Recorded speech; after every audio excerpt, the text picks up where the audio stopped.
இந்த ஜனநாயகன் திரைப்படத்தை பொறுத்தவரையில் படத்தோட எடிட்டர் பிரதீப் ராகவ்.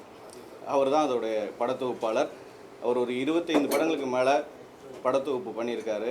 இங்கேருந்து அன்னபூர்ணா ஸ்டுடியோ, அதாவது 5 லாங்குவேஜுக்கான ஒலிக்கலவை, அதாவது மிக்சிங், சவுண்டு மிக்சிங் வேலைகள் ஹைதராபாத்தில் நடந்துகிட்டு இருக்கு. அவங்களுக்கு அனுப்புகிறாங்க.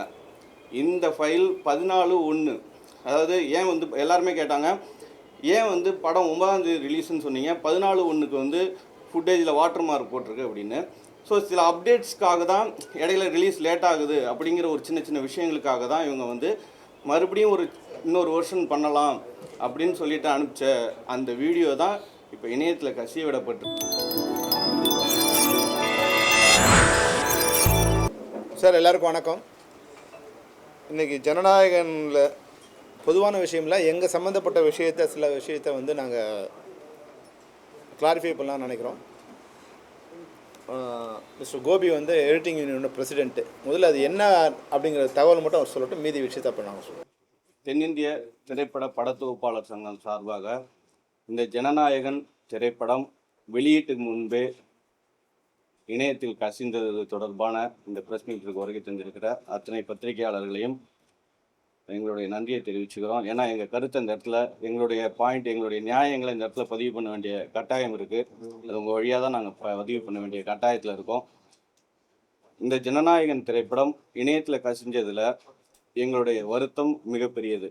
ஏன்னா எங்களுடைய முழு முதலீடு அப்படிங்கிறது என்னென்னா, எங்கள் மேலே வச்சுருக்கிற ட்ரஸ்ட்டு தான். அந்த ட்ரஸ்ட் அப்படிங்கிறத வச்சு தான் எங்களுக்கான தொழில் வாய்ப்புகளே எங்களுக்கு கிடைக்கும்.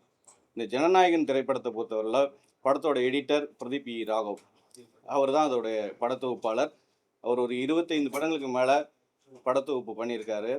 இந்த படத்தில் மட்டும் ஏன் இப்படி நடந்துச்சு அப்படிங்கிறத எல்லாருக்குமே ஒரு அதிர்ச்சியாகவும், அதே டைமில் என்ன அப்படிங்கிறத இன்னமும் யூகிக்க முடியாத நிலையிலையும் இந்த இடம் இருந்துக்கிட்டே இருக்குது.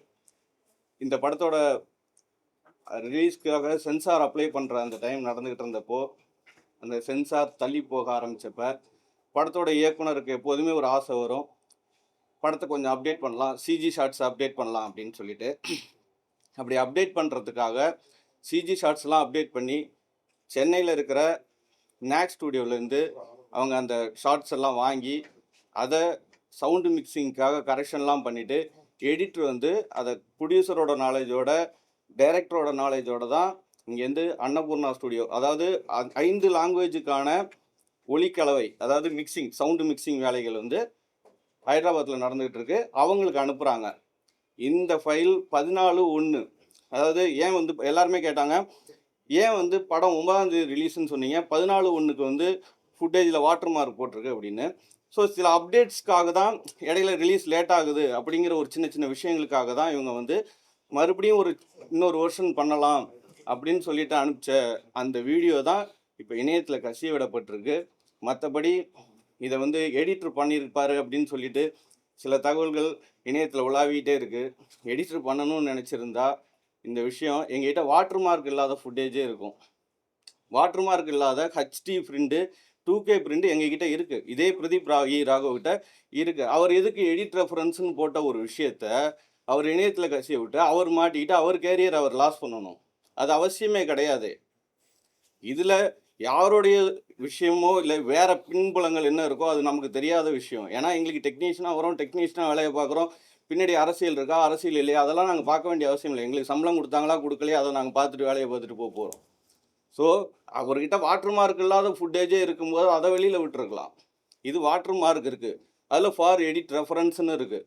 அந்த ஃபார் எடிட் ரெஃபரன்ஸ் அப்படின்னு சொல்கிறது என்ன அப்படின்னா, டிஐலேருந்து வர ஃபுட்டேஜஸ். அது டிஐலேருந்து ஃபைனல் கிரேட் பண்ணி அப்டேட் பண்ணப்பட்ட ஃபைனல் விஷுவல்.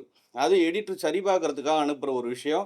அதை இங்கே தான் நாங்கள் எல்லா இடத்துலையும் அனுப்புவோம். இது எல்லாமே ட்ரஸ்டின் பேரில் தான். இது எல்லாமே கிட்டத்தட்ட இந்த படத்துக்கு பின்னாடி இந்த போஸ்ட் ப்ரொடக்ஷனில் ஒரு 300-400 பேர் வேலை பார்க்குறாங்க. ஒவ்வொருத்தருமே ட்ரஸ்டின் பேரில் தான் வேலை பார்க்குறோம். இந்த கேரியரை யாருமே நாசம் பண்ணிக்கணும் அப்படிங்கிறத யாரோடைய விருப்பமாகவும் இருக்காது. அதுவும் ரெண்டாவது இன்னொரு விஷயம் என்ன அப்படின்னா, இங்கே இருக்கிற அத்தனை எடிட்டர்ஸ்க்கும் ஒரு உச்ச நடிகரோட படத்தில் எடிட்டராக வேலை பார்க்கணும் அப்படிங்கிறது தான் எல்லாருடைய தாட்டாகவும் இருக்கும். ஸோ இதில் பணத்தை தாண்டியோ, மற்ற விஷயங்களை தாண்டியோ, கஷ்டங்களை தாண்டியோ, நஷ்டங்களை தாண்டியும் அவங்கக்கிட்ட இருக்கிற ஒரு ரிலேஷன்ஷிப்பை இப்போ எக்ஸாம்பிள் சொன்னால் விஜய் சார்கிட்ட இருக்கிற ரிலேஷன்ஷிப்பை எப்படி பிரதீப் ராகவ் வந்து வேணான்னு வெறுத்துட்டு போயிடுவாரா? அதை செய்ய மாட்டார் இல்லையா? அது படத்தை தாண்டின ஒரு கௌரவம், அது பணத்தை தாண்டின கௌரவம் அது. அதனால அதை யாருமே செய்ய மாட்டாங்க. ஸோ இது எடிட்டர் மேலே வந்து ஒட்டுமொத்தமாக சில பேர் காரணம் வாங்கிக்கிறது வந்து தவறான ஒரு விஷயம். அதற்கு மேற்கொண்டு இந்த விசாரணை சரியான பாதையில் போயிட்டுருக்கு. அது சென்னை போலீஸாக இருக்கட்டும், சைபர் கிரைம் போலீஸாக இருக்கட்டும், இது ரொம்ப நேர்மையாகவும் ரொம்ப, அதாவது என்ன சொல்லணும்னா, ரொம்ப வெளியில் வந்து எதுவுமே தெரியாத மாதிரி இருக்குது. ஆனால் அடுத்த கட்டத்துக்கு நகர்ந்து போயிட்டு இருக்கு இதோடைய விஷயங்கள். அதை அவங்களே அறிவிப்பாங்க அது யார் என்னன்னு. அந்த குற்றம் சாட்டப்பட்டவர் தெரிகிற வரையும், அந்த குற்றத்தை யார் செய்தாங்கங்கிறது தெரிகிற வரையும் நம்மளுடைய கருத்து திணிப்பெல்லாம் கொண்டாந்து இங்கே கொட்டாதீங்க தயவு செஞ்சு. உங்களுக்கு யாரையாவது பிடிக்கல அப்படின்னா அதுக்கு எடிட்டர் பலிகாடா கிடையாது, இல்லை XYZ யாரோ பலிகாடா கிடையாது. அவங்க அவங்களுடைய வேலையை சரியாக செஞ்சுக்கிட்டு இருக்காங்க. இன்பிட்வீனில் யாரோ பண்ணிட்டு போனதுக்காக யாரும் யாருடைய வாழ்க்கையும் இழந்துட முடியாது, இழக்கவும் கூடாது. அதுக்காக தான் இந்த ப்ரெஸ் மீட்டுக்கு நாங்கள் அழைச்சோம். எங்களுடைய இந்த அழைப்பு வந்து எங்களுடைய கருத்தை தெளிவாக பதிவு பண்ணுறோம். போலீஸ் மிக தெளிவாக இதை ஆராய்ஞ்சு உங்களுக்கு, ப்ரெஸ்ஸுக்காக இருக்கட்டும், மக்களுக்காக இருக்கட்டும், விஜய் சார் ரசிகர்களாக இருக்கட்டும், அத்தனை பேருக்கும் மிக தெளிவான ஒரு பதில் சொல்கிற வரையும் வேற யாரையும் குற்றவாளியாக்கி அவங்கள காயப்படுத்தாதீங்க. நன்றி. எல்லாருக்கும் நன்றி. இப்போ இந்த விஷயம் வந்து ஜனநாயகன் திரைப்படம் ஏன் கசிஞ்சுது, அது யார் காரணம் அப்படிங்கிறதுக்கான விஷயம் இல்லை. பொதுவாக இப்போ வந்து ஃபிலிம்லேருந்து டிஜிட்டல் கன்வெர்ட் பண்ண பிறகு சிஸ்டம் மொத்தம் மாறி போச்சு. முன்னாடி வந்து ஒரே ஒரு வெர்ஷன் தான் இருக்கும். இப்போ வந்து ஒரு 100 வெர்ஷன் இருக்கும். அசிஸ்டன்ட் டைரக்டர் இருக்கும், மேனேஜர் இருக்கும், ஹீரோ கிட்ட இருக்கும், தயாரிப்பாளர் இருக்கும், எடிட்டர்கிட்ட மட்டும் இருக்கிறது இல்லை. டப்பிங் அனுப்புவாங்க, எடிட்டிங் அனுப்புவாங்க, ரீரெக்கார்டிங் அனுப்புவாங்க, மிக்சிங் அனுப்புவாங்க. மிக்சிங்கே 6 இடத்துல நடக்குது. அதனால் இது வந்து இனி இந்த அலாரம் வந்து எங்களுக்கு வந்து ஒரு முன்னெச்சரிக்கை. இப்போ இனிமே நாங்கள் எப்படி ஒர்க் பண்ணணும், எடிட்டிங்லேருந்து இப்போ நீங்கள் இருக்கிற எல்லாரும் வந்து இன்றைக்கி இண்டஸ்ட்ரியில் இருக்கிற டாப் எடிட்டர்ஸ் தான் இங்கே இருக்காங்க. எல்லாருமே வந்து மிகப்பெரிய படங்களை பண்ணுற எல்லா எடிட்டர்ஸுமே இன்றைக்கி வந்து இங்கே கூடியிருக்காங்க. இது சாதாரண விஷயம் இல்லை. ஏன்னா இப்போ எல்லாருக்குமே ஒரு பயம் வந்துடுச்சு. இப்போது நாளைக்கு இந்த இணைய திருட்டை வந்து அரசாங்கமே தடுக்க முடியாத போது அதுக்கு நாங்கள் பலியாயிடுவோங்கிற பயம் இப்போது எங்கள் எடிட்டர்ஸ் எல்லாருக்கும் வந்துடுச்சு. அதனால் இப்போ எல்லாருமே ஒன்று கூடியிருக்காங்க. இந்த சந்தர்ப்பத்தை பயன்படுத்தி எப்படி இப்போ இது வந்து வேலை செய்வது, யார் எந்த வேலை செய்வது, இதை எப்படி அனுப்புறது அப்படிங்கிறத வந்து முறைப்படுத்தணும்னு வந்து அவங்க கோரிக்கை கொடுத்துருக்காங்க. இவங்க எல்லாரும் உட்காந்து இனிமேல் ஃபர்தராக இப்படி தான் நாங்கள் ஒர்க் பண்ண போகிறோங்கிற சிஸ்டத்தையும் அவங்க கொண்டு வர போயிருக்காங்க. இதை வந்து நாங்கள் தயாரிப்பாளர் சங்கத்தோட, ஏன்னா டிஜிட்டலாக கன்வெர்ட் ஆனப்போ அவங்க ரெக்வஸ்ட் என்னென்னா இதை பாதுகாக்கிற விஷயத்தை கூட அவங்க கேர்ஃபுல்லாக பண்ணணும். இது வந்து யார் வேணாலும் கையாளலாங்கிற ஒரு நிலை இல்லாமல் இதை யார் கையாளணுங்கிறத வந்து வரைமுறைப்படுத்தி இதை வந்து கேர்ஃபுல்லாக பண்ணணும். அது வந்து 500 கோடியில் படம் எடுக்கிறாங்க, ஒரு 50 லட்ச ரூபா செலவு பண்ணி இதுக்காக வந்து ஒரு பாதுகாப்பு சிஸ்டத்தை செலவு பண்ணுறது ஒரு பெரிய விஷயம் இல்லை அப்படிங்கிறது அவங்களோட கருத்து. அதை நிச்சயமாக தயாரிப்பாளர் சங்கத்தோட பேசி நாங்கள் இனிமேல் ஃபர்தராக இது மாதிரி நடக்காத ஒரு விஷயத்தை கொண்டு வருவோம். அது ஒன்று. இன்னொன்று என்னென்னா, இப்போது அவங்களோட வருத்தம் என்னென்னா, சகோதரர் அமீர் வந்து அவரோட கருத்தை ஏதோ தெரிவித்தார். அது வந்து அவர் தெரிவிக்கும் போது அது வந்து அவர் வேற ஒரு கருத்தை தெரிவிக்க விரும்புகிறாரு. ஆனால் நம்ம அந்த லைனுக்குள்ளே நம்ம ரீட் பண்ணுவோம் இல்லையா, நீங்கள் அதுக்கு ஒரு வேற ஒரு ஹெட்டிங் கொடுக்கும்போது கொஞ்சம் கொஞ்சமாக டைவர்ட் ஆகிட்டு அது வந்து அது பிரதீப் ஏதோ வந்து காரணங்கிற மாதிரி கொஞ்சம் பேர் வந்து இன்றைக்கி வந்து சில யூடியூப்பில் வந்து அவரை கார்னர் பண்ணி, அவர் கல்யாணம் ஆகி 6 வருஷம் ஆயிருக்கு, இப்போ தான் வந்து அவங்க ஒய்ஃப் கர்ப்பமாக இருக்காங்க, அவங்க மன உளைச்சல் இருக்காங்க, போலீஸ் வந்து இது பண்ணுது. போலீஸ் வந்து நீங்கள் நினைக்கிற மாதிரி இல்லை, மிகச்சரியாக அதை வந்து குற்றவாளிகளை நெருங்கிட்டாங்க. அவங்க எந்த விஷயத்தையும் வெளியே யார்கிட்டையும் நாங்கள் பிரதீப் கூட தொடர்பு கொள்ள முடியல. அவங்க அப்பா வந்து சொன்னார், இல்லை சார் போலீஸு யாரோட வந்து தொடர்பு இருக்கக்கூடாதுன்னு சொல்லிட்டாங்க, எந்த தகவலையும் நாங்கள் பரிமாறக்கூடாதுன்ட்டாங்க. அவங்க சரியான திசையில் அவங்க போய்கிட்டு இருக்காங்க. அதனால் வந்து நிச்சயமாக எங்களுக்கு தெரிஞ்சு வித்தின் அ வீக்கு அவர் அதுக்கு முன்னாடி கூட வந்து அந்த குற்றவாளிகள் யாருங்கிறத வந்து போலீஸ் அரெஸ்ட் பண்ணுவாங்க, நிச்சயமாக அரெஸ்ட் பண்ணுவாங்க. அதுக்கு முன்னாடி வந்து ஏதோ ஒரு கருத்தை சொல்லும்போது என்ன ஆகுதுன்னா, தனிப்பட்ட முறையில் அவங்க குடும்ப வாழ்க்கை பாதிக்கப்படுது. இன்றைக்கி வந்து அந்த அம்மா வந்து 8 மாத கர்ப்பிணியாக இருக்காங்க. அவங்க நேற்றுலேருந்து அழுதுகிட்டே இருக்காங்க. அதுக்கு வந்து நம்ம ஒரு காரணமாக ஆகிடக்கூடாது. வந்து அமீருக்கு வந்து ஒரு சின்ன ஒரு ரெக்வஸ்ட்னா, அவங்க கருத்தை நீங்கள் திரும்ப பெறணுங்கிறது எடிட்டர்ஸ் யூனியன்லேருந்து எங்களுக்கு வந்து அவங்க ஒரு கோரிக்கை கடிதமாக கொடுத்துருக்காங்க. அதனால் நீங்கள் என்ன சொன்ன வந்தீங்கங்கிறது எனக்கு தெரியாது. ஆனால் நீங்கள் சொன்ன விஷயம் இது மாதிரி வந்து எடுத்தாளப்பட்டிருக்கு. அதனால் ஒரு பெரிய மனது பண்ணி நீங்கள் வந்து உங்கள் கருத்தை வந்து ரிவர்ஸ் பண்ணுங்கள். அது எடிட்டருக்கு எந்த விதத்துலையும் காரணம் இல்லை. கோபி சொன்ன மாதிரி நான் என்னோடய விசிட்டிங் கார்டை போட்டு திருடணுங்கிற அவசியம் இருக்கா? ஒரு பேங்க்கில் போய் திருட போகிறோம், என்னோடய விசிட்டிங் கார்டை போட்டால் திருடுவாங்க. அது மாதிரி வந்து ஒருத்தர் அது மாதிரி தப்பு பண்ணணும்னு நினச்சா எடிட் ரெஃபரன்ஸ்னால் போட போகிறாங்க. இன்றைக்கி இருக்கிற டெக்னாலஜிகளில் வந்து செலமணி ரெஃபரன்ஸ் போடலாம், இல்லை ட்ரம்ப் ரெஃபரன்ஸே போட்டு கூட நம்ம ஒரு அனுப்பலாம். அதனால் வந்து இதெல்லாம் சரியான திசையில் போயிட்டுருக்கு. அதனால் தயவுசெய்து பத்திரிகைகள் கூட வந்து எங்கள் டெக்னீஷியன்ஸை நீங்கள் காயப்படுத்தாதீங்க. இது வந்து அவர் சாதாரண எடிட்டரில் மிகச்சிறந்த படங்களை பண்ண எடிட்டர், சாதாரண விஷயம் இல்லை. இதுக்கு உயிரை கொடுத்து ஏறக்குறைய 1.5 வருஷமாக வந்து ஒரு 50 லட்சம் செகண்ட்ஸ் அதில் இருக்கும். அவ்வளோ ஒர்க் அவங்க பண்ணியிருக்காங்க. டே அண்ட் நைட் உட்காந்து ஒர்க் பண்ணியிருக்காங்க. இது கூட வந்து அதை கரெக்ட் பண்ணணும்னு நினைக்கிறாங்க. ஈவன் பாருங்கள், 9ஆம் ரிலீஸு 14ஆம் தேதி வரைக்கும் வேலை ஒர்க் பண்ணுறாங்க. அப்போது அந்த ரிலீஸ் வரைக்கும் அவங்க ஏதோ ஒன்று சரி பண்ணணும்னு நினச்சி அதுக்காக ஃபுல் டைம் ஒர்க் பண்ணிட்டு இருக்கும்போது அவங்களை காயப்படுத்துகிற மாதிரியான விஷயங்களாக இருக்கக்கூடாதுங்கிறது தான் எல்லாருக்குமே வேண்டுகோள். சரியான குற்றவாளியை விரைவில் வந்து தமிழ்நாடு அரசோ சைபர் கிரைம் வந்து நிச்சயமாக வந்து அரெஸ்ட் பண்ணுவாங்க. அப்போ வந்து இவர் தான் குற்றவாளின்னு போடுங்க. அதை நாங்கள் யாரும் உங்களை தடுக்கலை. ஆனால் அதுக்கு முன்னாடி உங்களுடைய ஊடகத்திலேயோ இல்லை பத்திரிகையிலையோ உங்களோட அனுமானத்தின் பேரில் யாரோ ஒருத்தர் சொன்னாங்க, அதை நீங்கள் ஒரு ஸ்டோரியாக பண்ணிக்கிட்டு குடும்ப வாழ்க்கையை பாதிச்சிடாதீங்க. ஒரு குடும்பம் அதை நம்பி வாழ்ந்துக்கிட்டு இருக்கு. அவங்க இன்றைக்கி ரொம்ப மன உளைச்சல் இருக்காங்க. அவங்களுக்கு இதெல்லாம் ரொம்ப புதுசு. இல்லை போலீஸோ இதுவோ எல்லாம் புதுசு. இதன் மூலம் அது வந்து அதிகப்படியாகுதுங்கிறதால எங்களுக்கு வந்து ஒரு ரெக்வஸ்ட்டாக அவங்களை வைக்கிறோம். நீங்கள் தயவுசெய்து எங்களையும் உங்களில் ஒருத்தராக உங்கள் சகோதரராக நினச்சிங்க. தவறான கருத்துக்களை பார்ப்பாங்க. நன்றி சார். அன்றைக்கி ஏற்கனவே நடந்த செய்தியாளர் சந்திப்பில் வந்து நீங்கள் சிஎம் கிட்ட பேரணியாக போய் சிஎம் கிட்ட இல்லை, அரசு கிட்ட போய் பண்ணோம் சார். அதான் அப்போயே சொன்னோம், இந்த எலெக்ஷன் முடிகிற வரைக்கும் இப்போ நாங்கள் யார்கிட்டையும் கொடுக்க முடியாது. எலெக்ஷன் முடிஞ்சு புதிய அரசு வந்த பிறகு தான் நாங்கள் வந்து எங்களுடைய கோரிக்கை அதுக்கு நிச்சயம் அதுக்கான முன்னேற்பாடெலாம் நடந்துகிட்டு இருக்கு, பேசியிருக்கோம். நேற்று கூட அதுக்கான இது எப்படி பண்ணலான்னு பேசணும். எலெக்ஷன் முடிஞ்சு கவுண்டிங் முடிஞ்சு அரசு பதவி ஏற்ற உடனே முறைப்படி நாங்கள் ஒரு பேரணியாக சென்று அவரை சந்தித்து எங்களுடைய கோரிக்கை கொடுக்குறது முடிவு பண்ணிடுறோம். ஜனநாயக நீட்டில் எல்லாரும் என்ன சொல்கிறாங்கன்னா வெளியே அரசியல் சக்தியோ வெளியாவோ பண்ணலை. கண்டிப்பாக படக்குழு அவங்க சம்மந்தப்பட்ட ஆளுகள் அவங்கள்ட்ட வேலை பார்க்குறவங்கலாம் பண்ணியிருக்காங்க. அதான் இது என்னென்னா வெந்த புண்ணில் வந்து வேல் பாய்ச்சுற மாதிரி தான். ஏற்கனவே எரியிற வீட்டில் வந்து பெட்ரோல் ஊற்றுற மாதிரி யாராவது அது பண்ணுவாங்களா? இது வந்து 500 கோடி ரூபா அவங்ககிட்ட பணம் இருந்தால் அந்த எலெக்ஷன் செலவு பண்ணி அதை இது பண்ண முடியுமா? இது வந்து 500 கோடி ரூபா தூக்கி இது போட்டு அதுக்கு ஒரு செம்பத்தி வர முடியும். அப்படி நினச்சா இப்போது அரசு ஒரே நினச்சா 2 மணி நேரத்தில் இதை வந்து சூஸ் பண்ண முடியும். அரசு நினச்சா இப்போ வந்து அரசியலாகி போயிடும். இப்போ யாரையும் அவங்கள பற்றி ஒரு தவறான ஒரு இருந்துச்சுன்னா எங்கேயோ வந்து குஜராத்தில் இருந்துட்டு இல்லை வந்து உத்தரப்பிரதேசில் இருந்துட்டு டெல்லியில் இருந்து பெங்களூரில் இருக்கிற வந்து ஒருத்தர் அரெஸ்ட் பண்ணுறாங்க. எப்படி அரெஸ்ட் பண்ணுறாங்க? அதனால் அவங்க நினச்சா அவங்கள எதிர்த்து தமிழ் திரைப்பட தயாரிப்பாளர் மூலமாக இது நடந்ததுன்னா வித்தின் 24 ஹவர்ஸில் தே வில் கெட் காட். அரசு எதுவும் நினைக்கல அப்படின்ற மாதிரி. அரசு என்ன நினைக்கல? இல்லை அவங்க நினச்சா இல்லை சார், இவங்க தான் தனக்கு எதிராக பண்ணுறாங்கன்னு நினச்சா தனக்கு எதிராக பண்ணுறதா அவங்க நினைக்கலங்கிறேன். இதை பிடிக்கக்கூடாதுன்னு நினைக்கலன்னு நான் சொல்லலை. நீங்கள் எப்பவுமே இன்பிட்வீன் லைன் ட்ரீட் பண்ணக்கூடாது. அரசு தனக்கு எதிராக தயாரிப்பாளர்கள் வந்து நடக்கிறாங்கன்னு நினச்சதுன்னா 24 மணி நேரத்தில் க்ளோஸ் பண்ணுவாங்க. 24 மணி நேரத்தில் உண்மையான குற்றவாளிகள் இது பண்ணுவாங்க.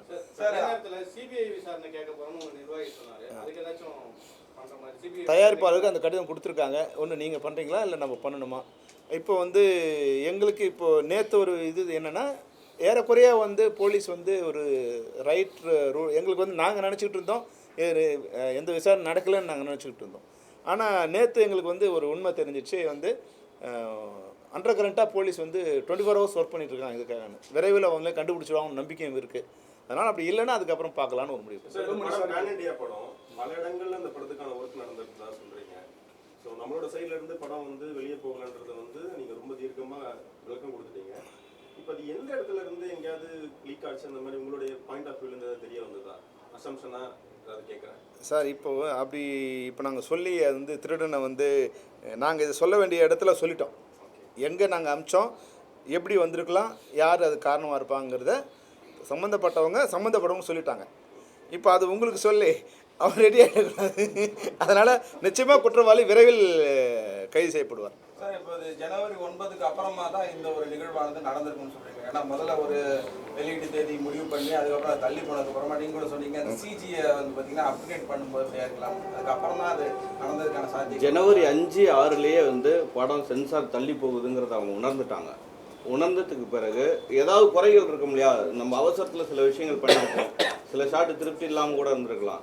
ஸோ விஜய் சார் மாதிரியான படங்களில் அந்த சின்ன சின்ன முத்திரைகளை கூட அந்த டெக்னீஷியன் பதிக்கணுங்கிறது வந்து எல்லார் பாயிண்ட்லேயும் இருக்கிற ஒரு விஷயம். அது கேமராமேனாக இருக்கட்டும், டைரக்டராக இருக்கட்டும், எடிட்டராக இருக்கட்டும். ஸோ ஒரு டைம் கிடைக்கும் போது அதை அப்டேட் பண்ணணும் அப்படின்னு ஆசைப்படுறதுல தப்பு இல்லை. அதை பண்ணியிருக்காங்க. அது நிறையா படங்களில் நடந்திருக்கு.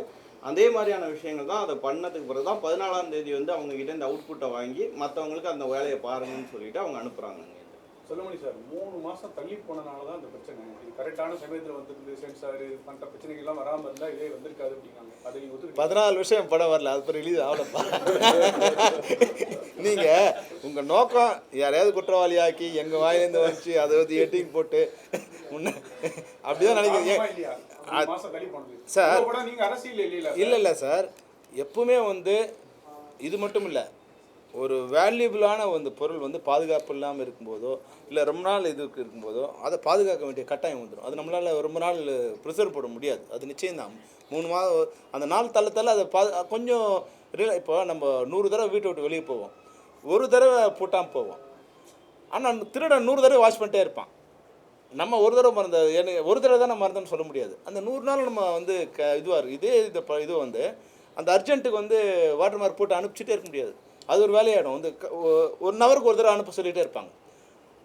வாட்டர் பார்க் போகிறதுக்கு 3 மணி நேரம் ஆகும். அந்த பொறுமைலாம் இருக்காது. சார் அனுப்புங்கன்னு சொல்லுவாங்க. அப்போ வந்து இந்த டென்ஷனில் சில மிஸ்டேக் நடக்கும். அதனால் அது தள்ளி போனதும் ஒரு காரணம் தான். இல்லைன்னா இது 9ஆம் தேதி ரிலீஸ் இருந்தால் 14ஆம் தேதி வந்து ஆஃப்டர் ரிலீஸ் ஆயிடுச்சுன்னு சொல்லுவோம். இந்த படத்தில் நஷ்டஈடை ஈடுகட்டுறதுக்கு விஜய் சார் வந்து திரும்பி நடிக்க போகிறாரு. அடுத்து வந்து கைதி 2 வருது, வந்து லோகேஷ் கனகராஜ் காலையில் எந்த ஒரு நியூஸ் வருது. ஒரு இயக்குனராக நியூஸ் வரல, நீ கிரியேட் பண்ணுற அந்த நியூஸ்.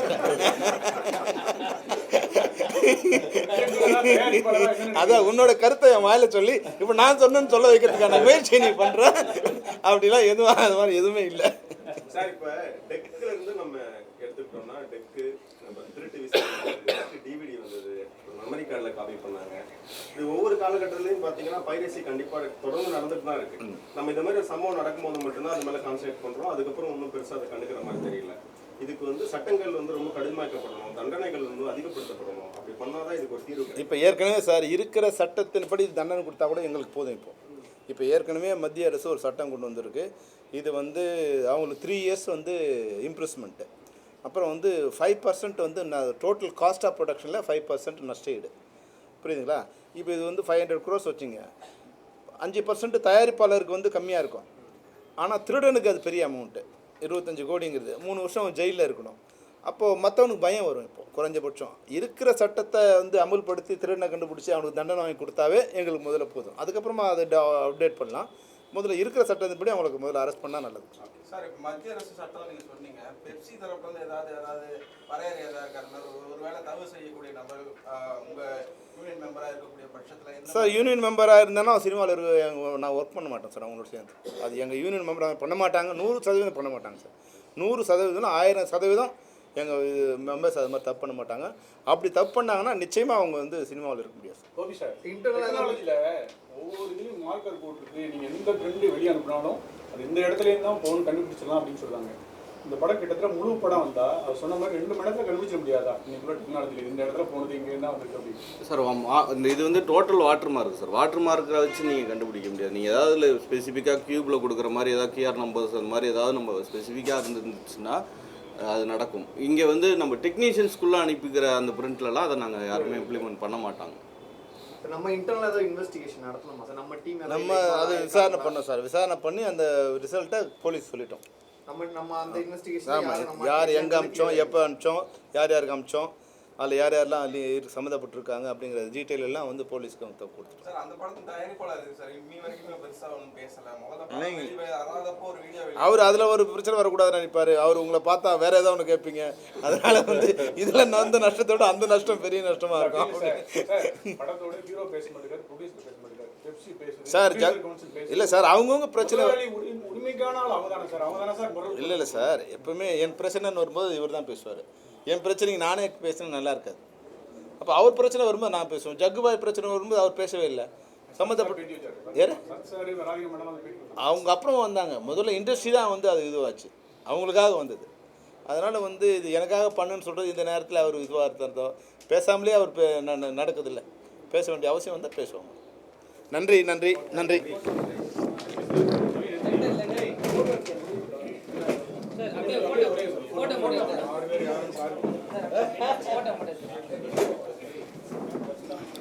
இப்போ யார் யார் இருக்கான்னு கோபி பேர் யார் யார் சும்மா சொல்லிடுவோம்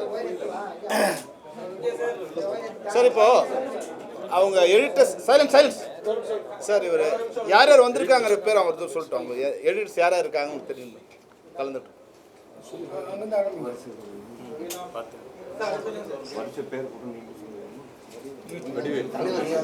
Vadivudaiyan Vadivel Ilaiyaraaja Mahendran Sabu Joseph Meenakshi Sundaram Preethi Gopalakrishnan Shankar sir Don Bosco Kevin Krishnamoorthy sir Subbu sir Don Bosco John